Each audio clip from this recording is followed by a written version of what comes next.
ಹರೇ ಕೃಷ್ಣ. ನಾನು ಮತ್ತೆ next book ಏನು ಸಜೆಸ್ಟ್ ಮಾಡ್ತೀನಿ ಅಂತ ಅಂದರೆ, ರಜನಿಕಾಂತ್ರವರು ಬೇರೆಯವರಿಗೆ ಉಡುಗೊರೆಯಾಗಿ ನೀಡಿದಂತಹ ಪುಸ್ತಕ ಅದು ಲಿವಿಂಗ್ ವಿತ್ ಹಿಮಾಲಯ ಮಾಸ್ಟರ್ ಅಂತ, ಆಟೋಬಯೋಗ್ರಫಿ ಆಫ್ ಎ ಯೋಗಿ ಅಂತ. ನಾನು ಈ ಬುಕ್ಕನ್ನು ನಿಮಗೆ ಸಜೆಸ್ಟ್ ಮಾಡೋದಕ್ಕೆ ಇಷ್ಟಪಡ್ತೀನಿ. ಇವರು ಏನಕ್ಕೆ ಈ ಒಂದು ಬುಕ್ಕನ್ನೇ ಇದನ್ನು ಉಡುಗೊರೆಯಾಗಿ ಕೊಟ್ಟರು ಅಂದರೆ ಇವರು ಬರೆದಿದ್ದಂಥದ್ದಲ್ಲ,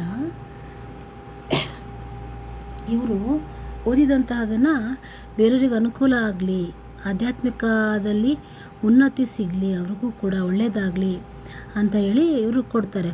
ಅಂದರೆ ಅವರು ತಮ್ಮ ನೆಚ್ಚಿನ ಜನರಿಗೆ ಮತ್ತು ಆಪ್ತರಿಗೆ ವಿಶೇಷವಾಗಿ ಈ ಬುಕ್ಕನ್ನು ಉಡುಗೊರೆಯಾಗಿ ಕೊಡ್ತಾರೆ. ಅವರು ಪ್ರತಿ ಒಂದು ಸರಿನೂ ಅಷ್ಟೇ ಪುಸ್ತಕಗಳನ್ನೇ ಉಡುಗೊರೆಯಾಗಿ ನೀಡುತ್ತಾರೆ.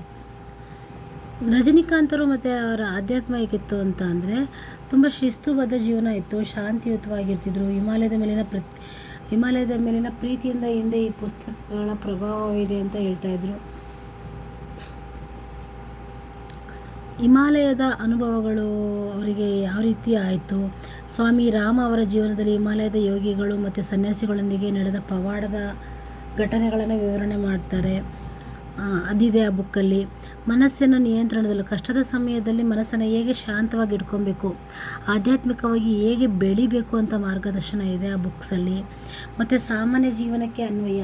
ಇದು ಬರೀ ಸನ್ಯಾಸಿಗಳಷ್ಟೇ ಅಲ್ಲ, ದಿನನಿತ್ಯ ನಮ್ಮಂತಹ ಅವರು ಕೂಡ ಆ ಬುಕ್ಸನ್ನು ಓದ್ಬಿಟ್ಟು ನಾವು ನಮ್ಮ ಒತ್ತಡವನ್ನು ಹೇಗೆ ಕಡಿಮೆ ಮಾಡ್ಕೊಬೋದು ಅಂತ ಕೂಡ ಹೇಳ್ತಾರೆ. ಈ ಪುಸ್ತಕ ನನ್ನ ಜೀವನದ ದೃಷ್ಟಿಕೋನವನ್ನೇ ಬದಲಾಯಿಸ್ತು ಅಂತ ರಜನಿಕಾಂತರು ಹಲವು ಬಾರಿಗೆ ಆ ಮಾತುಗಳನ್ನು ಹೇಳ್ತಾರೆ. ಪ್ರತಿಯೊಬ್ಬರೂ ಕೂಡ ಜೀವನದಲ್ಲಿ ಒಮ್ಮೆ ಆದರೂ ಓದಬೇಕಾದ ಪುಸ್ತಕ ಇದು. ದಯವಿಟ್ಟು ನೀವು ಕೂಡ ಒಂದು ಸರ್ತಿ ಓದಿ. ಇದು ಇಂಗ್ಲೀಷಲ್ಲಿದೆ. ಈಗೆಲ್ಲ ಎಲ್ಲ ಬಂದಿರೋದ್ರಿಂದ ಅದು ಟ್ರಾನ್ಸ್ಲೇಟ್ ಮಾಡ್ಕೊಂಡು ನೀವು ಕನ್ನಡ ಓದ್ಬೋದು. ನೀವು ರಜನಿಕಾಂತ್ ಅವರ ಈ ಆಧ್ಯಾತ್ಮಿಕ ಜೀವನ ಶೈಲಿಯನ್ನು ಇಷ್ಟಪಡ್ತಿದ್ದೀರಾ ಅಂತ ಅಂದರೆ, ಖಂಡಿತವಾಗ್ಲೂ ನೀವು ಕೂಡ ಅವ್ರ ಫಾಲೋವರ್ಸ್ ಆಗಿದ್ದರೆ ನೀವು ಓದಬಹುದು ಅಂತ ನಾನು ಈ ಮೂಲಕ ಕೇಳ್ತೀನಿ. ಇನ್ನೂ ಬೇರೆ ಬೇರೆ ಬುಕ್ಸ್ಗಳಿದೆ, ನಾನು ಅದನ್ನು ಆಮೇಲೆ ನಿಮಗೆ ರೆಫರ್ ಮಾಡ್ತೀನಿ. ಇದನ್ನು ಓದಿ, ಇದು ನಿಮ್ಮ ಜೀವನದಲ್ಲಿ ತುಂಬ ಚೆನ್ನಾಗಿ ಇಂಪ್ರೂವ್ ಆಗುತ್ತೆ.